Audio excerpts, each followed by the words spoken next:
آپ سب متوسط یا غریب لوگ بیٹھے ہو، میرے نبی جیسا غریب پوری کائنات میں کوئی نہیں۔ میں جبوتی صومالیہ گیا ہوں، وہاں کے غربت کو دیکھ کر مجھے لگا جیسے لفظ غربت بھی ان کی غربت پہ روتا ہے۔ ایسی غربت میں نے پورے پاکستان میں کہیں نہیں دیکھی جو میں نے جبوتی میں دیکھی، صومالیہ میں دیکھی، کیمرون میں دیکھی، چاڈ میں دیکھی، سوڈان میں دیکھی۔ 24 گھنٹے میں ایک دفعہ بھی کھانا نصیب نہیں۔ ہمارا غریب سے غریب آدمی 24 گھنٹے میں چولہا جلا بیٹھتا ہے، لیکن میرے نبی پر جو غربت آئی، کوئی ہے پوری دنیا میں تو اللہ نے مجھے پھرائی ہے جس کے گھر میں 2 مہینے چولہا نہ جلتا ہو۔ میرے نبی وہ فقیر تھے جن کے گھر میں 2 مہینے چولہا نہیں جلتا تھا۔ ایک رات آپ سوئے ہوئے، کبھی یوں کروڑ بدلے اور کبھی یوں کروڑ بدلے، بار بار حضرت عائشہ کے ساتھ۔ تو تھوڑی دیر کے بعد آپ تھوڑا سا آگے ہوئے اور چارپائی کی جو لکڑی ہوتی جس پر بان بنا ہوتا ہے، اس پہ پیٹ کو یوں فکس کر کے اور نیچے لٹک گیا، دھڑ آدھا نیچے لٹک۔ فَكَانَ قَابَ قَوْسَيْنِ أَوْ أَدْنَىٰ۔ واہ واہ واہ، کیا مقام ہے، قاب قوسین، اور کیا حالات سے گزر رہے ہیں کہ یوں آدھا دھڑ نیچے لٹک گیا۔ ام عائشہ اٹھ کے بیٹھ گئیں، یا رسول اللہ خیریت کیوں؟ آپ اٹھ کے بیٹھے، کہا عائشہ بھوک بہت لگی، بھوک بہت لگی، اس لیے پریشر دیا تاکہ وہ جو بھوک کی طلب ہے نا میدے میں، اس کو پریس کیا، اس لیے پتھر باندھتے تھے کہ وہ پیچھے چلا جائے۔ اب مسجد میں تشریف فرما تھے، ایک صحابی نہ کر کہ یا رسول اللہ یہ دیکھیں، کپڑا ہٹایا، یہ دیکھیں میں نے پیٹ پہ پتھر باندھا۔ جن کے لیے کائنات بنائی، جنہیں اپنا حبیب کہا، جن کے چہرے کی قسمیں اٹھائیں، والضحیٰ، جن کی زلفوں کی قسمیں اٹھائیں، واللیل اذا سجا، جن کے منہ سے نکلے بول کی قسم اٹھائی، وقیلہ، جن کے کتاب کی قسم اٹھائی، والقرآن المجید، جن کے شہر کی قسم اٹھائی، وہذا البلد الامین۔ اتنی بڑی ہستی، آپ نے کہا ذرا ادھر دیکھو، آپ نے پیٹ سے کپڑا ہٹایا تو آپ نے 2 پتھر باندھے، دیکھو میں نے 2 باندھے۔ کوئی ایسا فقیر ہے دنیا میں دکھاؤ؟ عائشہ بھوک بہت لگی تو اللہ کے تو حضرت عائشہ رونے لگی، کہ یا رسول اللہ پھر آپ اللہ سے مانگتے کیوں؟ کہ عائشہ نہیں مانگوں گا، اسی بھوک میں اللہ سے ملاقات نہیں مانگوں، مجھ سے پہلے میرے جو بھائی آئے انبیاء وہ اسی فقر میں گئے، میں بھی اس فقر میں جاؤں گا۔ اپنے گھر میں یہ دکھ رکھا، اپنی اولاد کے ذبح ہونے کو قبول کیا تاکہ آئندہ آنے والی امت کا غریب طبقہ گلہ نہ کرے، شکوہ نہ کرے، حرام راستوں پہ نہ جائے، غلط راستوں پہ نہ جائے، اور مالدار فخر نہ کرے میں کوئی بڑا آدمی بن گیا ہوں، میری اتنی بڑی فیکٹری بن گئی ہے، میری اتنی بڑی کمائی ہو گئی ہے۔ یہ نہ یہ بڑائی کی چیز ہے نہ وہ چھوٹائی کی چیز ہے۔ جس سے اللہ راضی ہے وہ بڑا ہے، جس سے اللہ ناراض ہے وہ چھوٹا ہے، چاہے غریب ہے چاہے مالدار ہے۔ حضرت عائشہ فرماتی ہیں بیٹا 2 مہینے گزر جاتے تھے ہمارے گھر میں چولہا نہیں جلتا تھا، چولہا نہیں جلتا تھا، 2 ماہ گزر جاتے تھے۔ ایک دفعہ باغ میں تشریف لے گئے، عبداللہ بن عمر آپ کے ساتھ ہیں، صبح کا وقت ہے تو اب کھجوریں گری پڑی، جو ملک نہیں ہوتی نا، کسی کوے نے ٹھونگ ماری، کسی طوطے نے اس کو ایسے ہی وہ اس کو ٹک دیا اپنی اس کے ساتھ چونچ کے ساتھ، تو وہ گر پڑی۔ اب اٹھا کے صاف کر کے کھا رہے تھے اور عبداللہ سے کہہ رہے تھے عبداللہ تو نہیں کھاتا؟ انہوں نے کہا جی مجھے بھوک نہیں ہے۔ آپ نے کہا عبداللہ مجھے بھوک ہے، آج 4تھا دن ہے میں نے کچھ نہیں کھایا، 4تھا دن۔ تمہیں کوئی ہے جس کے ہاں 4 دن فاقہ چلتا ہو؟ آج 4تھا دن ہے میں نے کچھ نہیں کھایا۔ ہمارے دسترخوان پہ کتنا کھانا اٹھا کے کوڑے کے ڈھیر میں جاتا ہے، آج 4 دن گزر چکے ہیں میں نے کچھ نہیں کھایا۔ هذه صبح رابعة ما ذقت شيئا، آج چوتھی صبح میرے اوپر طلوع ہوئی ہے، ایک لقمہ نہیں کھایا۔ آپ مسجد میں بیٹھے تھے، کعب بن عجرہ آئے تو آپ کو دیکھ کر ایسے کہنے لگے یا رسول اللہ مالی اراکا متغیر اللون، یا رسول اللہ آپ کا چاند سا چہرہ چمکتا آج مرجھایا ہوا کیوں نظر آ رہا ہے؟ تو آپ نے یوں دیکھ اپنے پیٹ پہ یوں انگلی رکھ کر کہا ما دخل جوفی ما يدخل جوف ذاتک منذ ثلاث، کعب آج 3 دن گزر چکے ہیں، پیٹ میں ایک روٹی کا ذرہ داخل نہیں ہوا، ذرہ، لقمہ نہیں ذرہ، روٹی کا ایک ذرہ پیٹ میں داخل نہیں ہوا۔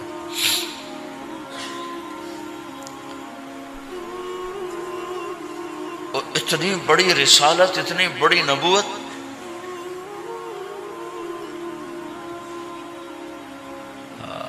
اپنی امت کے غریبوں کی تسلی کے لیے اور اپنی امت کے مالداروں کو سبق دینے کے لیے کہ اللہ رزق دے تو اپنی حیثیت نہ بھولو، اور اللہ نہ دے تو اپنے حبیب کی قربانی نہ بھولو۔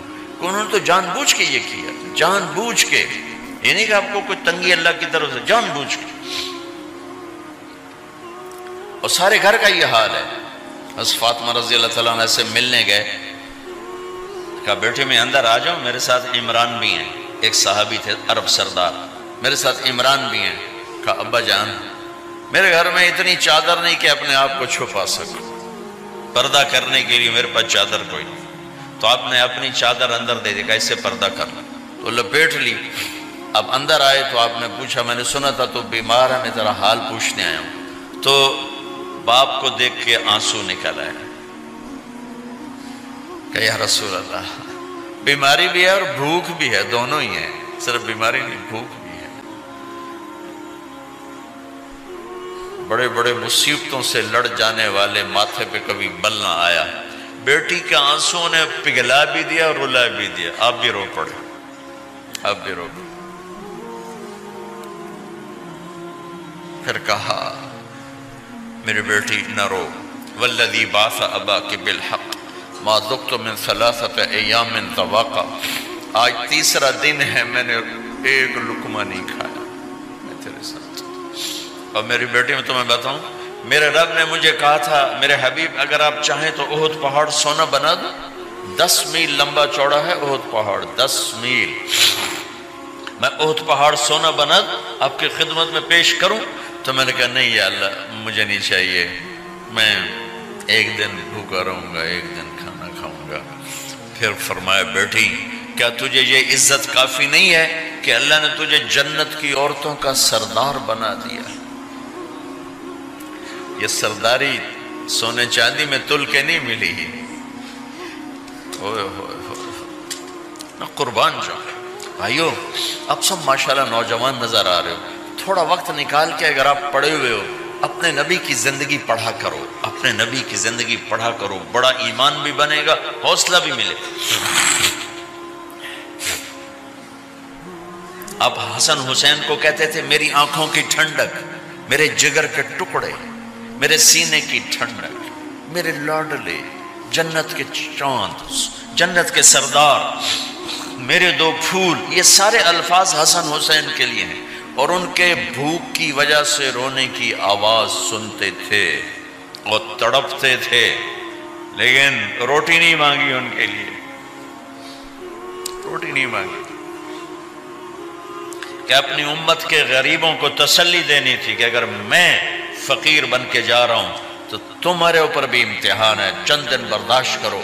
آپ نے فرمایا سب سے پہلے میں جنت میں داخل ہوں گا، سارے نبیوں پر جنت حرام ہے جب تک میں نہ چلا جاؤں، اور ساری امتوں پر جنت حرام ہے جب تک میری امت نہ چلی جائے، سب سے پہلے میں جنت میں داخل ہوں گا۔ وما یا فقراء المؤمنین، اور میرے ساتھ میری امت کے غریب لوگوں، میرے ساتھ میری امت کے غریب لوگ میرے ساتھ پہلے داخل ہوں گے۔ حضرت فاطمہ کے گھر میں فاقہ حد سے بڑھ گیا تو حضرت علی نے فرمایا کہ جاؤ اللہ کے نبی سے کچھ تو مانگ کے آؤ، کچھ تو پیٹ میں جائے۔ زندگی میں کبھی ایسا موقع نہیں آیا، یہ ایک دفعہ اتنا فاقہ آیا کہ حضرت علی جیسی ہستی نے بھی کہا جاؤ۔ تو آپ تشریف لائیں اور دروازے پہ دستک دی تو اتنا پیار تھا. جب حضرت فاطمہ گھر میں داخل ہوتی، اللہ نے ہمیں اولاد کے ساتھ کیا سلوک کرنا ہے اللہ نے ہمیں اپنے نبی سے یہ بھی سکھایا. حضرت فاطمہ جب بھی گھر میں آتی، اور ساتھ ہی تو گھر تھا، دیوار سے دیوار ملی تھی، روز کا آنا جانا تھا، تو میرے نبی بیٹھے نہیں رہتے تھے، آؤ فاطمہ کیا حال ہے، کھڑے ہو جاتے اور تیزی سے آگے بڑھتے.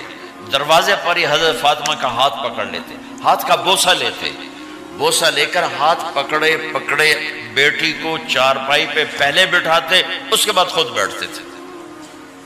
اکرموا اولادکم، میرے نبی نے کہا اولاد کو عزت دو، پھر وہ تمہیں عزت دیں گے. ہمارے ماحول میں اکثر ماں باپ نے اولاد پہ ڈنڈا ہی اٹھایا ہوتا ہے، پھر ان میں بغاوت پیدا ہو جاتی، پھر کہتے ہیں اولاد نافرمان. آپ نے دستک دی تو کہنے لگے یہ تو فاطمہ کی دستک ہے، خیر تو ہے، پہلے تو کبھی اس وقت میں آئی نہیں. تو آپ نے ام ایمن سے کہا دروازہ کھولو. ام ایمن نے دروازہ کھولا تو آپ نے استقبال کیا، بٹھایا، پوچھا بیٹی کیا ہوا، اس وقت میں کیسے آئیں؟ کہ یا رسول اللہ بہت فقر ہے، بہت بھوک ہے، آپ کے پاس سنا کچھ مال آیا ہے، کچھ ہمیں بھی دے دیا جائے.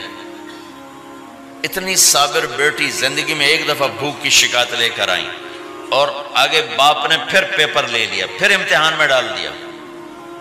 آپ نے کہا بیٹی میرے پاس 5 بکریاں کھڑی ہیں، دے دوں یا 5 دعائیں سکھا دوں؟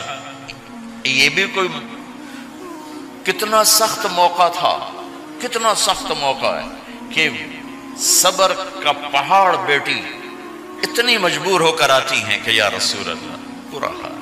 تو میرے نبی کہتے بیٹی یہ بکریاں بھی لے جا، دعائیں بھی لے جا، دونوں جمع کر دیتے، یا دعائیں بعد میں سکھا دیتے، بکریاں دیتے، ایک تو دے دیتے.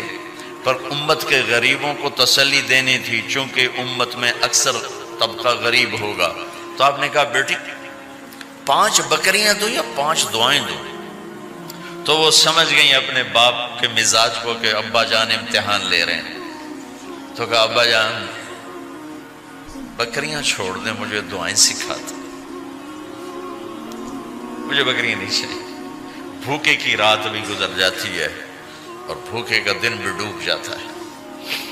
تو آپ کا چہرہ ایسے کھل گیا کہ میری بیٹی پاس ہو گئی. کہا بیٹی آپ تم دعا میں یہ کہا کرو یا اول الاولین یا آخر الاخرین یا ذا القوة المتین یا راحم المساکین یا ارحم الراحمین. یہ تیرے لیے 5 بکریوں سے اعلیٰ چیز. اب گھر واپس گئیں خالی ہاتھ. حضرت علی نے فرمایا تو کچھ بھی نہیں لائی؟ کہا نہیں لائی ہوں، بہت کچھ لائی ہوں. کہا کیا؟ کہا میں دنیا لینے گئی تھی، آخرت لے کے آ گئی. ذهبت للدنیا وجئت بالآخرہ. تو حضرت علی نے فرمایا تیرا آج کا دن سب سے اعلیٰ دن، خیر ایام کی حال. داماد کا امتحان لے لیا، حضرت علی کو بلا لیا. علی 5000 بکریاں دوں کہ 5 دعائیں دوں؟ اس وہاں تو 5 بکریاں، اب 5000 کر دیں. علی 5000 بکریاں لیتے ہو یا 5 دعائیں لیتے؟ تو بھی سمجھ گئے کہ آج میرا محبوب مجھ سے امتحان لے رہا ہے کہ علی کتنا کو مضبوط ہے اپنے ایمان میں. اور فاقے میں نے بتا دی کیا گزر رہے. آدمی اپنی بھوک سہ لیتا ہے، اولاد کا رونا برداشت نہیں ہوتا ہے.